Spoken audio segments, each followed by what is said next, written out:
और बड़ी खबर इस वक्त बीजेपी अध्यक्ष जेपी नड्डा ने संविधान पर एक बार फिर से कांग्रेस को घेरा है। अहमदाबाद में संविधान गौरव अभियान कार्यक्रम में उन्होंने कहा कि कांग्रेस ने संविधान के साथ खिलवाड़ किया, संसद में बिना पास कराए अनुच्छेद 35A लागू किया है। तो संविधान पर अब जेपी नड्डा का कांग्रेस पर जबरदस्त हमला एक बार फिर से घेरते हुए, क्योंकि यही एक मुद्दा है जिसको लेकर कांग्रेस लगातार बीजेपी को घेरती है और ऐसे में अब मौका लगा तो बीजेपी भी जमकर घेरते हुए कांग्रेस को।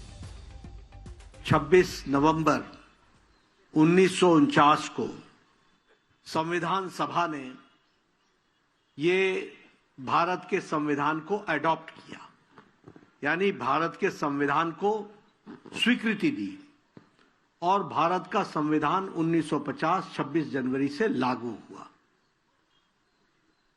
लेकिन देखिए, हम जब गौरव यात्रा की बात करते हैं तो किसी भी चाहे वो काल की गणना करें, चाहे वो किसी भी विषय की गणना करें, उसमें उतार और चढ़ाव आते हैं।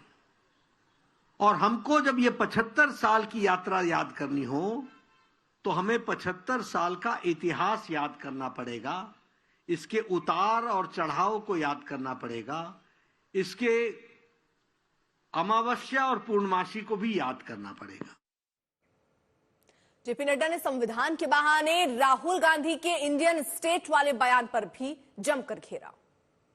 38 के प्रोविजन को, कॉन्स्टिट्यूशनल अमेंडमेंट 38 के प्रोविजन को, जिसमें प्रधानमंत्री और स्पीकर को और वाइस प्रेसिडेंट को जुडिशरी से बाहर रखा गया था, उसको फिर से वापस जुडिशरी के अंतर्गत लाया गया।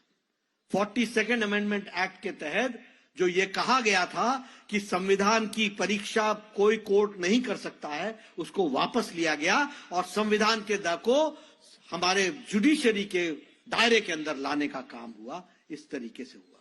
और उसी तरीके से इमरजेंसी में इंटरनल डिस्टर्बेंस के शब्द का अर्थ बताया गया कि इंटरनल डिस्टर्बेंस का मतलब है जब कोई देश से द्रोह करते हुए देश के खिलाफ अगर कोई संरचना होती है तभी इमरजेंसी लग सकती है, नहीं तो नहीं लगेगी।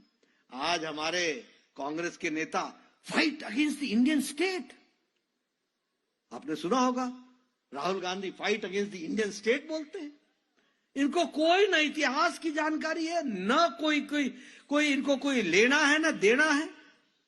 मैं कई बार बोलता हूं, इनके स्पीच राइटर लिख देते हैं और ये पता नहीं कौन सी बातें कहां से उठा के कहां पढ़ देते हैं, मालूम नहीं चलता।